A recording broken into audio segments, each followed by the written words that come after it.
माझ्या आठवणीप्रमाणे आज नेमकं येण्याचं प्रयोजन आहे. आज मनमाडमध्ये ज्या नगरपालिकेच्या पोटनिवडणुका लागल्यात त्या पोटनिवडणुकांना शिवसेनेच्या 2 उमेदवार त्या ठिकाणी निवडणूक लढवित आहेत. मधल्या काळात निवडणुकांना आम्हाला येता आलं नव्हतं, पण मग काल परवाकडे इथून आम्हाला उमेदवारांच्याकडनं माननीय जयंत झेंडेंच्याकडनं आग्रह आला, दत्तांच्याकडनं आला, भाई जमलं तर येऊन तर जा निदान. म्हणून मी आणि आमचे हरुणभाई शेख आमदार हरुण खान सॉरी ते नेहमी असं होत राहतं, हे 2 जण इथं प्रचारासाठी आलो. आमचे 2 उमेदवार आहेत, एक ज्योती वाघमारे आहेत आणि शिफा जावेद आहेत. त्या दोन्ही उमेदवारांच्या प्रचारासाठी आम्ही 2 जण इथं आलेलो. मनमाडमध्ये येताना मला खूप जुन्या आठवणी आहेत माझ्या. तुम्ही जसं म्हणाल तसं आहेतच, कारण मी इथं जवळजवळ 92 ते 2005 इतके वर्ष या नाशिक आणि उत्तर महाराष्ट्रात काम केलं. त्यामुळे एक ऋणानुबंध आहे, त्या प्रेमापोटी ती माणसं बोलवत असतात. आणि आज आम्ही माझ्यासोबत दत्ता गायकवाड ते जिल्हा आमचे उपनेते आहेत, ते इथे उपस्थित आहेत, तेही या निमित्तानं आलेले आहेत. त्यामुळे मला हा सगळा जुने संबंध आहेत माझे. ऑपरेशन टायगर पुन्हा सुरू झालं आहे आणि जे शिंदे गटाचे आमदार आहेत कृपाल तुमाने यांनी सांगितलं का हा जो ऑपरेशन टायगर आहे तो अंतिम टप्प्यात आहे. खासदारांची आमची बोलणी झालेली आहे आणि लवकरच ते पक्षांतर करणार आहे. मला हास्यास्पद नाही वाटत का तुम्हाला? कोण कृपाल तुमाने? त्याची स्वतःची त्याच्या पक्षात काय किंमत आहे? गल्लीतलं पोमेरियन काहीतरी भ्याव केलं तर त्याला धरता का तुम्ही? मुळात असं आहे, टायगर बनायला आधी टायगर शिल्लक आहे का बघा त्यांच्यातलं. तो दात काढलेले वाघ ते तिथे जाऊन तिकडे गृहमंत्र्याच्या पायावर डोकं ठेवणारी लोक दिसत, लाचार झाले दिल्ली पुढे ती माणसं दात हे अशा प्रकारच्या वल्गना करतात. तेव्हा मला तुमच्या सगळ्यांचं आश्चर्य वाटतं. मला एका गोष्टीचं आश्चर्य वाटतं, मी या सगळ्या मीडियातील सगळ्यांना हात जोडून विचारतो, देशापुढच्या सगळ्यात महत्वाच्या समस्या कोणत्या सांगा? का हो, तुम्हाला वाटत नाही का लोकशाहीवर काल एवढा मोठा हल्ला झाला, 4000 ईव्हीएम मशीन जाळल्या, तुमच्या सगळ्या चॅनलनी किती वेळा दाखवले सांगा बरं?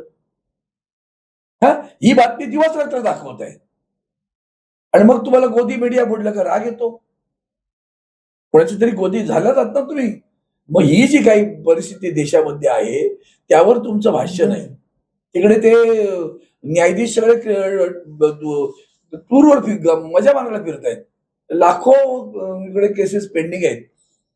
आज देशाच्या डॉक्टर बाबासाहेब आंबेडकरांनी दिलेल्या घटनेच्या त्यामधील आर्टिकल 10चा इतका मोठा भंग होत असताना, म्हणजे आता संबंध आमचं संविधान उद्ध्वस्त केलं जातंय, त्यावर न्याय देत नाहीये. नुसता जस्टिस डिलेड नाहीये, तो डिस्ट्रॉइड आहे, आता उद्ध्वस्त केलाय बरं का. त्यावर तुम्ही बोलत नाही. तो इलेक्शन कमिशनर नावाचे गुलाम उभे आहेत, ईडी नावाचे गुलाम उभे आहेत. लाज वाटली पाहिजे. तुम्ही जेव्हा एखाद्याचं चारित्र्य हनन होतं ईडीच्या केस नंतर, आणि जेव्हा कोर्ट त्यांना कुठलाही कारण न देता सांगता की ह्याच्यामध्ये कुठेच काही नाही या केसमध्ये आणि सोडून देतं, तेव्हा तुमचा आवाज कुठेच येत नाही हो. एकच गोष्ट आठवण करून सांगतो, कालच्या परवाच्या त्या बंगालच्या विधानसभेच्या निवडणुकीमध्ये त्या ममता बॅनर्जींच्या पक्षासाठी मदत करायची एक कुठलीतरी एजन्सी होती, ती प्रशांत किशोर आहेत त्यांची, ती तशा पद्धती आहे. त्यांना ईडीने धाड टाकली. स्वतः ममता बॅनर्जी घेऊन तिथे कागद त्यांचे काढून घेतले होते. त्यानंतर त्या माणसाला अटक केली आणि अटक करून त्याच्याकडनं माहिती घेत राहिले असतील. निवडणूक संपल्यानंतर कुठलंही कारण न देता ईडीने सोडून दिलं. काय ही लोकशाही आहे का? त्या पत्रकाराला अटक केल्यानंतर किंवा त्या एजन्सीच्या माणसाला अटक केल्यानंतर जो अनालिसिस करतो निवडणुकीच्या, त्याला अटक केल्यानंतर कुठलंही कारण न देता ईडीने सोडून दिलं. इलेक्शन निवडणूक संपल्या सोडलं का हो? ही लोकशाही आहे का? त्याच्यावर तुमची आवाज यायला पाहिजे. खरं तुमचा चौथा स्तंभ तिथं ताकदवान दिसू द्या, तो ताकदवान दिसत नाहीये. हे काय घेऊन बसतात विषय तुम्हाला?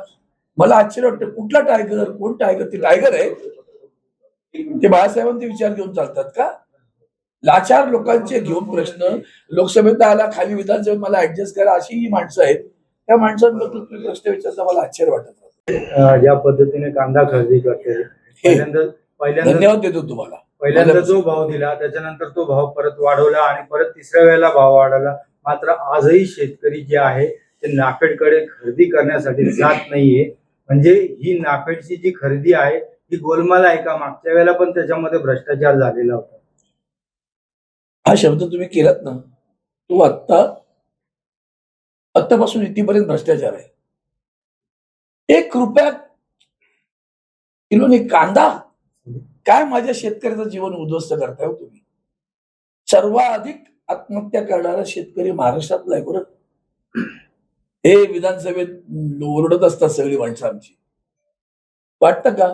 तुम्ही भारतीय जनता पार्टीच्या सगळ्या नेत्यांना पहा, अगदी माननीय मुख्यमंत्र्यांपासून रोज तुम्ही असे वेगळे कुठले तरी धार्मिक राजकीय विषय घेऊन प्रत्यक्षात मूलभूत अन्न पाण्याचे जे प्रश्न आहेत, सुरक्षेचे प्रश्न आहेत, शिक्षणाचे प्रश्न, नीट सारखी परीक्षा 22 लाख विद्यार्थ्यांचं जीवन उद्ध्वस्त केलं, मुलांनी आत्महत्या केल्या, मंत्र्याला अजूनही राजीनामा दिला नाही. लक्षात घ्या, इतकं संवेदनाहीन असलेले सरकार आहे. रेल्वेचे अपघात होत्या, किती माणसं मृत्या, मंत्री राजीनामा देत नाही. एवढ्या मुलांचं जीवन उद्ध्वस्त केलं, मंत्री राजीनामा देत नाही. आता तर दुष्काळाची अशी भयानक परिस्थिती आहे. काल परवडे 81 लाख महिलांना तुम्ही त्या अपात्र केल्या. लाडली बहीण, त्या सगळ्या महिलांना पण विचारतो, ताई काय झालं ग? तू लाडकी होतीस ना ग, मग तुझे कसे पैसे बंद केले? 81 लाख आकडा धरा आणि त्यांच्या सगळ्या विजयातला मतांचा फरक पहा तुम्हाला. एक महिला म्हणजे तिचं एकटीचं मत करू नका, तिला मिळतात म्हणून तिचे पती कदाचित मतदान करत असेल, मुलगा पण मतदान करत असेल, आपण तिलाच धरू. 8 त्रिक 24, 2,40,00,000 मतदान. तेवढं मतदान काढ, हे सत्तेवर बसतात का बघा. विकतच घेणार ते सुद्धा.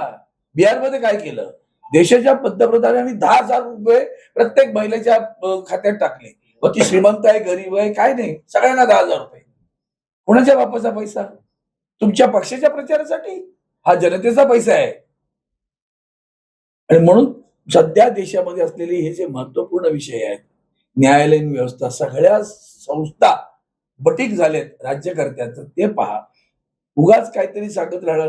त्या आमच्या खासदारांचं तुम्ही चारित्र्य हनन करताय, त्यांचं मलिन करताय, हे लक्षात घ्या. आणि काल गेले की नाही त्यांची माणसं, सरळ सरळ 20 जण दिसले. दाखवा ना आमची, कुठे 7 जण आहेत ते. 8वा इथे समोर बसलाय, 9वा दिल्लीत गेलेला आहे, दुसरा 6वा पण दिल्लीत आहे. आता पण गेले कुठे कळते ना. माझे पण दिल्लीत आहेत, अनिल देसाई दिल्लीत आहेत, मी इकडे गल्लीत आहे. बोला आणखी कुठे येणाऱ्यांची फोटो दाखवायचं. तुमच्याकडे जी नाव आहेत त्यांना नाव विचारा, तू इथे कसा अजून गेला नाही कसा? कृपया तुम्हाला नाही विचार, हे आधी तुझ्या घरी जेवायला आलं का रे बाबा? काय महाराष्ट्राचं कलंकित होतोय महाराष्ट्र, त्याची चिंता नाही आपल्याला. मुलींवर अत्याचार होत आहेत, कोयता गँग फिरते, रोज भ्रष्टाचार आहे, महिलांवर अत्याचार आहेत, खून दरोडे होत आहेत. हा महाराष्ट्र आहे माझा. हे सगळे प्रश्न बाजूला ठेवायचे. घराघरात गेला, खराचा प्रश्न आता सगळं, त्याचा बंगला का नाही तोडला? दुसरा धर्म बघून बंगला तोडला असता, एवढ्या दुसरा असतं कोणतं केलं असतं ना. हे तुमचं राजकारण. बाई, सध्या मुंबई